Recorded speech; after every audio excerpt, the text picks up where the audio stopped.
Hello friends, जैसे कि last video के अंदर मैंने आपको गुण निरपेक्ष आंदोलन के बारे में बताया, उसके उद्देश्य बताए और गुण निरपेक्ष आंदोलन की प्रासंगिकता बताई कि वो प्रासंगिक क्यों है आज भी।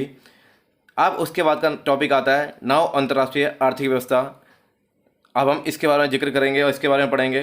तो गुण निरपेक्ष देशों को अल्प विकसित देशों को दर्जा मिला था।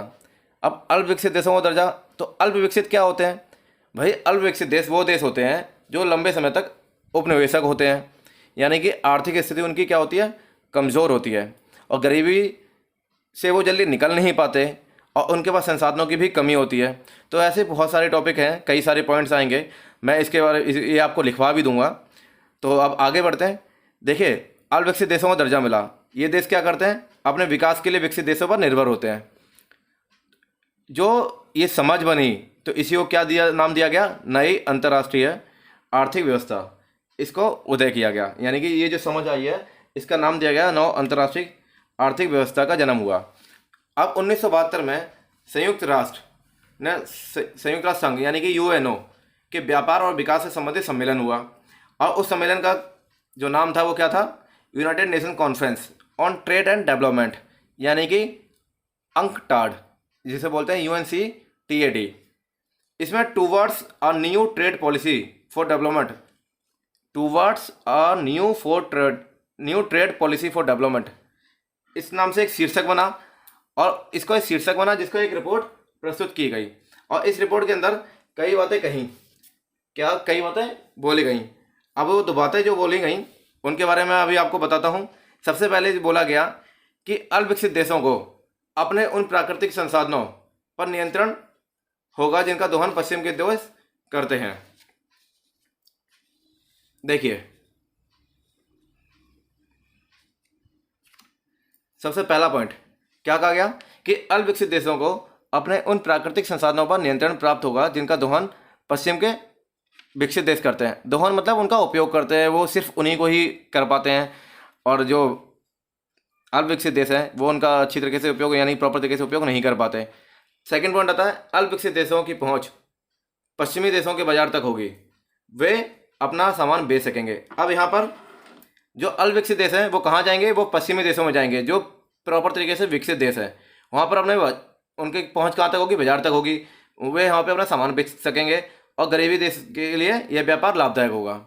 तीसरा आता है पश्चिम देशों से मंगाई जा रही प्रौद्योगिकी की लागत कम होगी। उनकी लागत कम इसलिए होगी ताकि अल्प विकसित देश प्रॉपर तरीके से उत्पादन कर सकें, वस्तुओं को बना सकें और सेवाएं दे सकें।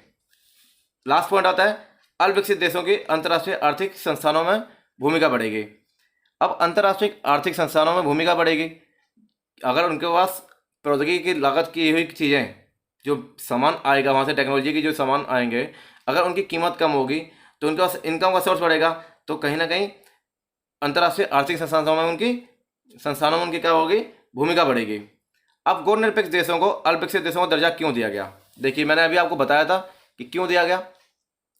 सबसे पहला पॉइंट कि लंबे समय तक ये देश उपनिवेशक थे। उपनिवेशक मतलब किसी के अधीन थे, ठीक है, और इन देशों के ऊपर विदेशी शक्तियों ने राज किया। जैसे कि अगर मैं भारत की बात करूं तो भारत के ऊपर भी इंग्लैंड ने राज किया, ठीक है ना। इसी प्रकार बहुत सारे देश ऐसे आएंगे। और उपनिवेशवाद शक्ति होती थी जो इनको उपनिवेशक बनाती थी, वो इन देशों से संसाधनों का इस्तेमाल अपने देश के विकास के लिए करते थे, जिससे कि ये जो देश हैं वो पीछे हो गए। सेकंड पॉइंट आता है आर्थिक स्थिति कमजोर। जब ये उपनिवेशक रहे हैं किसी के तो इनको आज़ाद होने में समय लगा है। जब आज़ाद होने में समय लगा है तो कहीं ना कहीं इनकी आर्थिक स्थिति भी कमजोर होगी। तीसरा आता है गरीबी से उबरने की चुनौती। देखिए, गुण निरपेक्ष देश अधिकतर जो है वो गरीब है और कहीं ना कहीं वो किसी ना किसी देश के अधीन रहे हैं, यानी किसी ना किसी देश से शोषण हुआ है उनका। तो उनके पास व्यापार का कोई बड़ा साधन भी नहीं है। जब साधन भी नहीं है तो उनके पास धन भी नहीं है। धन नहीं है तो बड़े बड़े उद्योगों की स्थापना नहीं कर सकते। तो इसीलिए उनको समय लग रहा है गरीबी से उभरने के लिए और इस जगह अब अमीर देशों को उनकी सहायता करनी पड़ेगी ताकि वो गरीबी से उभरें। चौथा पॉइंट आता है संसाधनों की कमी।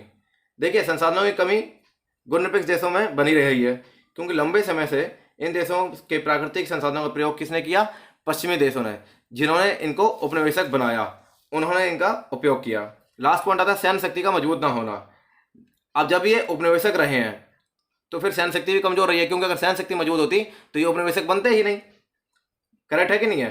तो अब इनकी जो सैन्य शक्ति है मजबूत नहीं है, तो गुटनिरपेक्ष देशों की आर्थिक स्थिति कमजोर होने के कारण इनकी सैन्य शक्ति भी कमजोर है, यानी कि मजबूत नहीं है। तो आशा करता हूँ आपको ये पॉइंट भी समझ में आ गया होगा। अब आपको मैं जो नेक्स्ट पॉइंट आएगा उसमें शीत युद्ध और भारत का जिक्र वो बताऊंगा कि भारत और शीत युद्ध के बीच में क्या संबंध रहे हैं, कैसा रिलेशन रहा है और उस टाइम भारत ने क्या किया है, और पारस्परिक अवरोध की नीति बताऊंगा कि इसके बीच में क्या क्या अवरोध हुआ, कौन कौन सी नई नीतियाँ बनी, ठीक है, कौन कौन सी नई संधियाँ बनी, इसके बारे में बताऊंगा। आशा करता हूँ आपको ये वीडियो पसंद आई होगी। अगर आपको ये वीडियो अच्छी लगी हो तो वीडियो को लाइक करें, शेयर करें, सब्सक्राइब करें और कमेंट बॉक्स में ज़रूर बताएं कि आपको ये वीडियो कैसी लगी है। Thank you.